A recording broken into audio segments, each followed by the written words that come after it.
Okay, so this was game one of the Phase 2 kickoff tournament grand finals. Oni Warriors on the left, Jade Dragons on the right. Oni Warriors draft Thor on her Raijin Geb set. Dragons draft Amaterasu, Ganesh, Hera, Jingwei, and Serket. So I remember watching this live and thinking the Warriors were just going to win it, that they had all the pressure, and that I didn't understand what the Dragons were trying to do at all. I wasn't even sure if they had a plan or if they were just playing comfort picks. It turns out they very much did have a plan, and so I decided to go back and take a look at this and try and figure out what I missed. So both of these teams love pressure. Oni Warriors, of course. We saw that all phase one, how much pressure they love to play. Jade Dragons, of course. That's been the identity of Polar Bear Mike teams for years, is early pressure transitioning with a lead into the mid game and trying to win that way. So both of these teams love pressure, and this was a tournament that had a very high pressure meta to it. Most early phase tournaments, phase kickoff tournaments, that kind of thing, they happen after a break, so teams are maybe not quite as coordinated as they could be. They're not entirely locked in on the meta. This favors pressure very heavily because late game strategies, holding out until late game, farm, this is all heavy macro, heavy team coordination stuff that's just harder to do earlier in the phase when you don't know as much about the meta, when the team doesn't know as much about each other. So it's just easier to apply pressure everywhere, and that's definitely what we saw this tournament. So let's take a look at these drafts. So let's see how they match up here. So duo lane matchup, the Hunters. We got On Her for the Oni Warriors, and we got Jingwei for the Dragons. This is pretty cut and dried. On Her, gonna have all the pressure. There is just no way that Jingwei is really going to do much of anything in this lane except just survive and farm. On her, obviously, the CC, the kill potential, the space control, the CC immune ultimate that pumps out a ton of damage. There's probably not even going to be any fights. On her is just going to win. Solo lane, we have the Thor and we have the Amaterasu. Once again, assassin versus warrior matchup. This is pretty cut and dried. We know how this goes. The assassin can outclear early because of damage, possibly kill potential from levels like 1 to 5. The warrior will begin to stabilize once they get their first defensive item online, but the assassin will still outclear just slightly, and because of speed and mobility, especially Thor with a global, will be able to rotate out to mid-team fights faster. So we'll call that pressure for Thor also. Mid lane, we have Raijin versus Hera. This is not as clear as the other two, but I would definitely still say that Raijin has pressure here. We saw throughout the tournament, Raijin, a lot of damage early, can definitely pump out a lot of damage with those Taiko drums, getting cooldown resets. Just way too much damage to handle early, way too much clear. Hera, not exactly a slouch in the damage department, but not really quite up to the same level. So, we're looking at duo lane, we're looking at solo lane, and we're looking at mid lane. And I'm seeing pressure for the Warriors in all three of these lanes. And this makes sense with how the Warriors like to play things, right? They want to just push through. They want to 1v1. These are all guys with a little bit of an ego to them. They want to win their lanes, and that's how they want to win the game, right? So this makes a lot of sense for a Warriors draft, but this Geb and this set kind of throw things off a little bit. And I was basing most of my initial impressions on this draft off this top three. This Geb and this set are a little bit weird because neither of these are pressure picks, right? Geb, more of a late game guardian, wants to get to the team fight phase, wants to be shielding his team, wants to be blinking in and hitting cataclysms on the back line. You don't necessarily love Geb in the early 2v2 or the 3v3 in mid lane. Kind of same goes for Set a little bit. Set obviously not a slouch early on in the damage department. He can definitely get stuff done, but the lack of CC means that he's not going to be setting up. He's not going to be, this is not a Hoonbats who's going to jump into lane and just give whoever's in the lane a free kill, right? He wants to be diving the back line, and ideally he wants to be doing it with someone else, like, say, this Thor up here, who can apply CC for him. So this set, he definitely has a role on the team, but this is not a pressure pick. This is not a pressure character. When we look over towards the other side to the Ganesh and the Serket, we see basically the opposite. Ganesh, he does want to get in the mix early. He's got a ton of CC, he's got a ton of individual lockdown. He's good in these small corridor jungle fights and lane fights where he can really get maximum usage out of that silence cone, out of those Dharmic pillars. Ganesh loves to scrap early. I would definitely give him the edge over Geb. Same with Serket. Serket has a lot of lockdown. Serket is always going to be better in smaller fights where the taunt can get maximum value, where you're stunning someone for long duration with that last breath ultimate. I would take Serket in the 2v2 over Set, especially early on. So the game plan for the Warriors here is basically to play through their Thor and their Anhur and their Raijin up through the mid game. They get their pressure in lane, they get their leads in lane. Hopefully, they're rotating over to objectives already with a golden XP lead.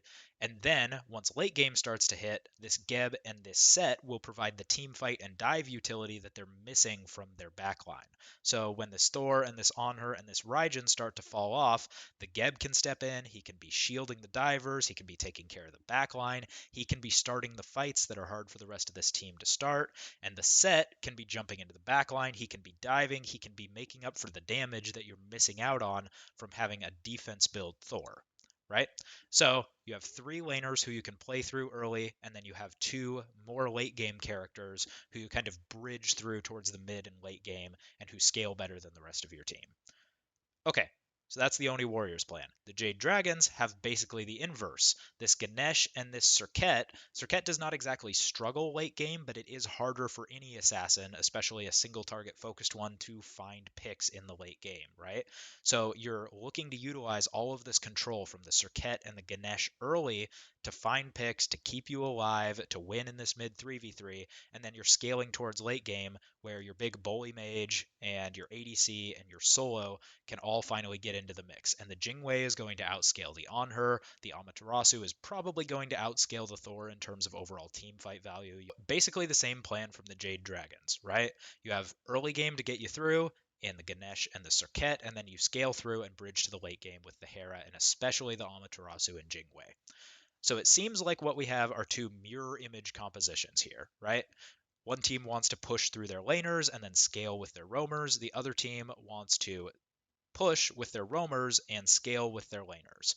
So they're kind of just mirror strategies and it's sort of a toss up, right? Not quite. Okay, so this is what I missed about the Jade Dragons draft the first time through, right? Look at the places the Oni Warriors want to apply their pressure, right? So if we look at where they want to apply their pressure, it's in the lanes, right? So Oni Warriors are attacking in duo lane, they're attacking in mid lane, and they're attacking in solo lane, right? If we look at how this pressure actually works, so in practice, what are they getting out of this? What do you want out of pressure, right? You want buff invades, you want kills, you want objectives, right? So in duo lane, it's an Anhur up against a Jingwei, right? The Anhur is going to be on the attack. He's going to be on the offensive. He's definitely going to get that pressure. But buff invades, kills, towers, Jingwei is extremely safe. That's the whole reason you pick a Jingwei in the first place. The Anhur will sort of get pressure. He'll probably get some buff invades. He'll push the Jingwei back to base a couple of times, probably. But he's probably not getting a tower. He's probably not getting all of the buffs. And he's really just not getting any kills. It's just not going to happen. I mean, Jingwei can dash out of the jump impale combo, you know? There's just no way. So really, it's kind of like there's a little shield over this lane in that there's pressure, but it's not pressure that's really going to do much of anything. There's sort of like it's like the Warriors are punching a pillow, right? Like yeah, you're hitting, there's just not that much impact, right? And if we go over to solo lane, we're kind of seeing the same thing over here, really, in that the Thor will get a lead. Yes, he's an assassin, as I said, early damage, out clear, rotate out early. But this is an Amaterasu. This is a warrior. The lane is going to stabilize. She's going to get her first defensive item online, and there's not really kill potential there. You're not getting the tower. You're not killing the Amaterasu. You might get a couple of blue buffs, you know, you might get a level or 2 lead, and you are going to rotate out faster, but even that's not a crazy advantage. Amaterasu has a dash and a speed aura. She's not going to be very far behind you, you know, even if you're jumping in with that Anvil at Dawn, she's going to be pretty close behind. It's not like you have this crazy advantage where you're going to bully her under tower and kill her 4 times. It's just not going to happen. Amaterasu doesn't lose lane that hard. So once again, you kind of have this pillow to take the punch here. You're going to lose lane, but not that bad.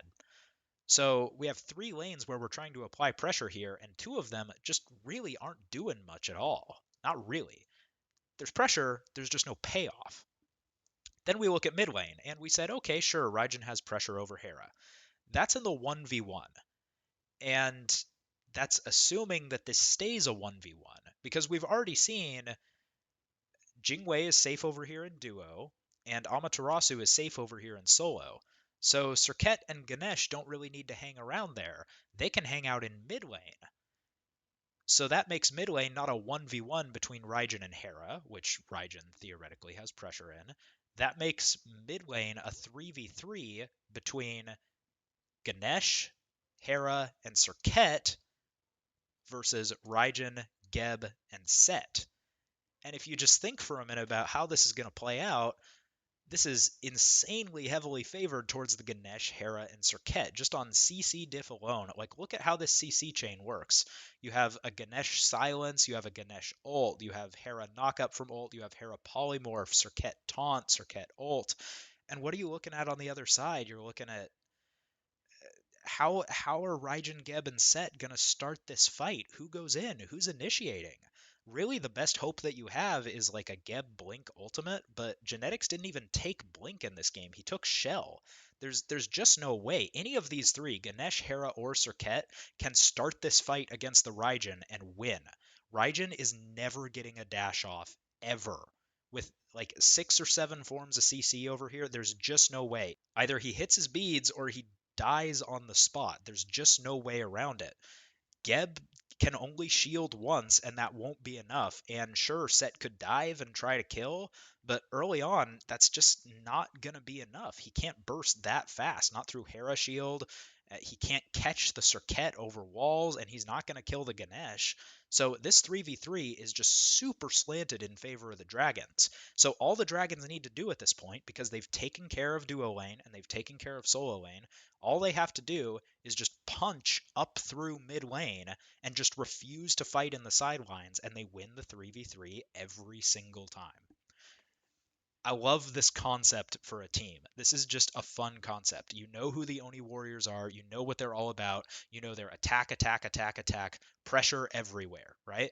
So what you're doing as the Jade Dragons is you are taking this general pressure, right? So 3 punches. Block on the left side, block on the right side, and then punch straight up the middle, right? You're countering general aggression with soft defense on the sides, and then intense aggression of your own right up the middle. I think this is a great idea. And if you watch the game, this is exactly how it plays out, right? The Dragon side lanes just put up this kind of soft defense, and Lasbra just sits in mid. At level 2, they kill the Raijin once, and they strip his beads. Lasbra's back again before the beads come back up, and they kill Raijin again. Now he's 0-2 and the Dragons are up 2k, right? Around this time, the Oni Warriors realize what's happening, and they realize how fast this is going to go wrong and that they can't do anything about it.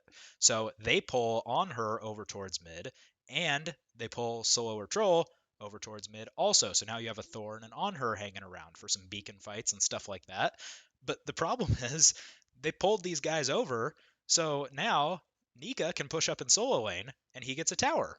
And Vote can push up in duo lane and he gets a tower. And all of a sudden, you have the ADC and the solo laner for the Dragons, these guys who are supposed to be the late game bridges, who are supposed to kind of hang out and maybe lose by about a level or so. Now they're rotating into the next Pyromancer fight, a level up and an item up, right? So, and then in the next Pyromancer fight, they strip Raijin's beads again, and they kill him, and there's just nothing the Warriors can do to stop it. The Dragons have already reached their bridge to late game, and they can still just dive Raijin at will. There's nothing that's going to stop them. There's nothing on this Warriors draft that can actually stop the Raijin from dying. And the Dragons do it once, they do it twice, they do it a third time, and by the time they do it a third time, they're up 5k and the game is basically over. It's a great example of not just picking characters that you think are strong, but specifically picking a lineup to deal with the opposing lineup and make their strengths into weaknesses. I think this was great, and I wish we got to see a little bit more of this from the Dragons through the set.